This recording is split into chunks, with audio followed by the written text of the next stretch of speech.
अहिले चाहिँ मेरो सबैलाई अपिल के छ भने सबैजनालाई जति जति हामी राजनीतिक नेताहरू छौँ हामीलाई आम नागरिकले नेता मानेको हामीलाई अभियन्ता मानेको 2 जना 4 जना 10 जना 100 जना 1000 जना लाख जना हामीसँग छन्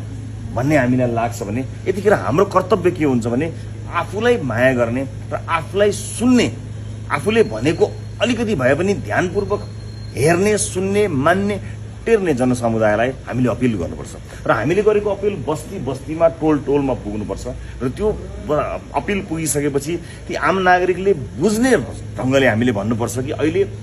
एक आपसमा लड्दाखेरि जुन परिस्थिति सृजना हुन्छ त्यो परिस्थितिले हामी सबैलाई हराउँछ यो कसैले पनि जित्दैन मान्छेसँग डराउनु पर्ने जुन अवस्था सृजना भएको छ त्यो अवस्थाबाट पहिला बाहिर निस्कनु पर्नेछ तपाईका प्रश्नको लक्ष्य पनि त्यही हुनुपर्छ मेरो जवाफको लक्ष्य पनि त्यही हुनुपर्छ कसैले कुनै सामाजिक सञ्जालमा लेख्ने स्ट्याटसको लक्ष्य पनि यही हुनुपर्छ पढ्ने पाठकको लक्ष्य पनि यही हुनुपर्छ लेख्ने लेखकको पक्ष उद्देश्य पनि यही हुनुपर्छ त्यसकारणले एउटै साझा उद्देश्यमा अहिले हामी लागौँ यसलाई क्रिटिकल्ली हेर्ने यसले गलत गरेको रहेछ भने त्यसमा एक्सन लिने हामीसँग समय छ र अहिले सबैले संयमित भएर प्रश्नहरू संयमित हुन् जवाफहरू संयमित हुन् एउटा अत्यन्त संयमित भएर राजनीतिक सुझबुझका साथ अगाडि बढ्नुपर्ने परिस्थितिमा हामी छौँ हेर्नुहोस् यो साम्प्रदायिक दङ्गा भनेको कसैले रहर गर्ने कसैले रमाइलो गर्ने या कसैले उत्तेजना र आवेगमा आउने कुरा होइन यहाँ यसको झिल्को मात्र पाएका देश र समाजहरू कसरी डढेका छन् भन्ने कुरा इतिहासको पाना पल्टाए हुन्छ त्यसकारणले हामी सक्षम छौँ राजनीतिक नेतृत्व सबै राजनीतिक दलका मान्छेहरू हामी सक्षम छौँ हामी गर्न सक्छौँ र हामीले गर्नुपर्ने हुन्छ घर घरमा जो घरबाट निस्किएर बाहिर जानुभएको छ